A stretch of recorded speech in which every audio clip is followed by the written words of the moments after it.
Assalamualaikum warahmatullahi wabarakatuh.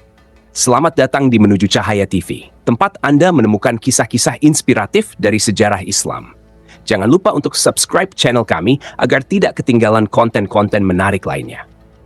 Hari ini, kita akan membahas kisah hidup Utsman bin Affan, salah satu sahabat Nabi Muhammad SAW yang paling terkenal dan juga kisah kematiannya yang memilukan. Mari kita mulai dengan mengenal siapa Utsman bin Affan. Utsman bin Affan lahir sekitar tahun 576 Masehi di Mekkah.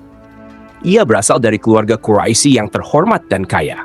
Sebelum memeluk Islam, Utsman dikenal sebagai pedagang yang sangat sukses dan terkenal karena integritasnya yang tinggi, serta perilaku baiknya. Kehidupan Utsman sebelum Islam mencerminkan nilai-nilai kejujuran, keberanian, dan keberhasilan dalam bisnis. Meskipun telah mencapai kesuksesan dalam dunia dagang, Utsman tetap terkenal karena sifatnya yang dermawan dan perilaku baiknya terhadap sesama. Kepribadiannya yang mulia dan integritasnya yang tinggi membuatnya dihormati oleh masyarakat sekitarnya sebelum ia memeluk agama Islam. Utsman bin Affan adalah salah satu dari 10 sahabat yang dijamin masuk surga oleh Nabi Muhammad SAW.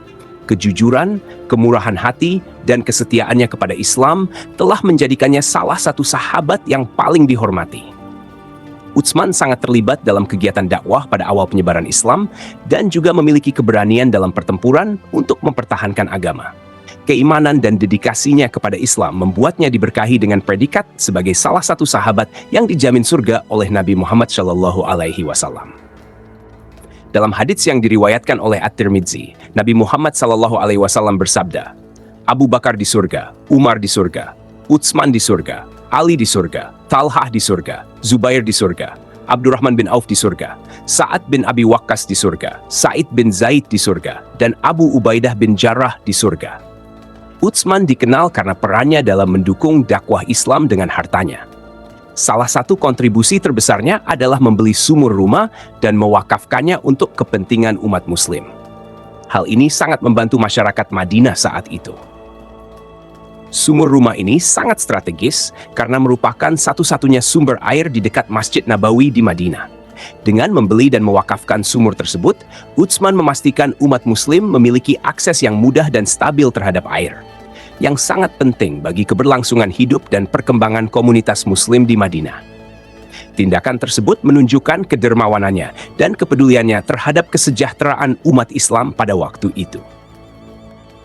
Utsman bin Affan menjadi menantu Nabi Muhammad SAW setelah menikahi 2 putrinya secara berurutan. Pertama, ia menikahi Ruqayyah, putri sulung Nabi. Namun sayangnya Ruqayyah meninggal pada tahun keempat setelah hijrah. Kemudian, Nabi menikahkan Utsman dengan putri beliau yang kedua, Ummu Kultsum. Kedua pernikahan ini menunjukkan hubungan dekat antara Utsman dengan Nabi dan keluarganya, serta memberi Utsman gelar Dzun Nurain, yang menggambarkan kedudukan istimewanya sebagai pemilik 2 cahaya melalui pernikahan dengan kedua putri Nabi. Setelah wafatnya Umar bin Khattab pada tahun 644 Masehi, Utsman menjadi khalifah ketiga. Selama masa kekhalifahannya, Utsman melakukan beberapa kebijakan penting yang sangat berpengaruh dalam sejarah Islam. Salah satunya adalah memerintahkan penulisan ulang dan standarisasi Al-Quran untuk menghindari perbedaan pembacaan di berbagai wilayah. Ini adalah langkah penting untuk menjaga kesucian dan keaslian Al-Quran. Mengingat perbedaan dalam pembacaan Al-Quran yang muncul di berbagai wilayah, Utsman memutuskan untuk melakukan penulisan ulang Al-Quran dalam satu standar resmi yang dikenal sebagai Mushaf Utsmani. Ini bertujuan untuk menghindari perbedaan dalam pembacaan dan pengucapan ayat-ayat suci Al-Quran yang bisa menyebabkan konflik di antara umat muslim.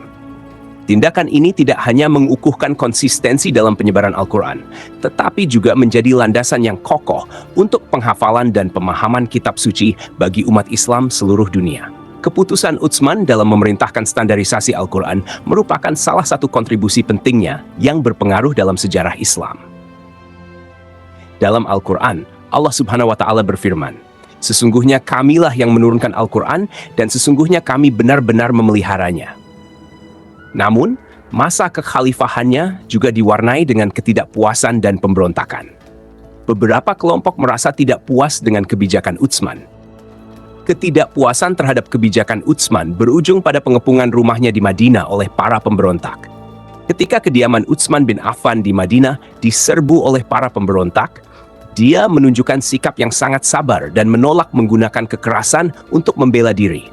Meskipun banyak sahabat yang menawarkan bantuan untuk melindunginya, Utsman memilih untuk menahan diri dari pertumpahan darah sesama Muslim. Sikapnya yang penuh dengan kesabaran dan penolakan terhadap kekerasan ini mencerminkan kepribadiannya yang penuh dengan kebaikan dan kelembutan. Meskipun situasinya sangat genting dan hidupnya berada dalam bahaya, Utsman tetap memilih jalan damai dan menunjukkan contoh yang mulia bagi umat Islam. Keputusannya untuk tidak menggunakan kekerasan dalam menghadapi pemberontakan tersebut menunjukkan kesetiaannya pada prinsip-prinsip Islam yang mengedepankan perdamaian, kesabaran, dan penyelesaian masalah secara damai. Tindakan Utsman ini juga menggambarkan kepemimpinan yang bijaksana dan keteladanan moral yang tinggi, yang memberikan inspirasi bagi umat Islam dalam menghadapi tantangan dan konflik dalam kehidupan mereka. Pada tahun 656 Masehi, setelah beberapa minggu pengepungan, para pemberontak berhasil masuk ke rumah Utsman bin Affan di Madinah. Saat itu, Utsman sedang dalam keadaan membaca Al-Quran di dalam rumahnya sendiri. Tanpa ampun, para pemberontak menyerangnya, dan Utsman terbunuh di tempat oleh para penyerangnya. Pembunuhan Utsman bin Affan merupakan titik balik penting dalam sejarah awal Islam. Peristiwa tersebut tidak hanya mengakhiri masa kekhalifahannya, tetapi juga menandai awal dari fitnah atau perselisihan besar dalam umat Islam. Pembunuhan tersebut memicu gelombang protes dan kesedihan di kalangan umat Islam, serta memicu konflik politik yang panjang dan berdarah antara berbagai kelompok dan faksi di dalam umat Islam. Fitnah ini mengakibatkan perpecahan yang dalam di kalangan umat Islam, yang pada akhirnya memicu Perang Saudara Pertama dalam sejarah Islam, yang dikenal sebagai Perang Saudara Pertama, Fitnah Pertama. Peristiwa-peristiwa ini memiliki dampak yang luas dan berkelanjutan dalam sejarah Islam dan menandai perubahan dramatis dalam dinamika politik dan sosial di dunia Muslim pada saat itu. Kepemimpinan Utsman bin Affan memang memiliki dampak besar dalam sejarah Islam. Salah satu pencapaiannya yang paling penting adalah standarisasi Al-Quran, yang masih menjadi fondasi utama dalam praktik keagamaan umat Islam hingga saat ini. Tindakan Utsman dalam memerintahkan penulisan ulang Al-Quran dalam satu standar resmi, Mushaf Utsmani, membantu mengukuhkan konsistensi dalam penyebaran dan pemahaman kitab suci bagi umat Islam di seluruh dunia.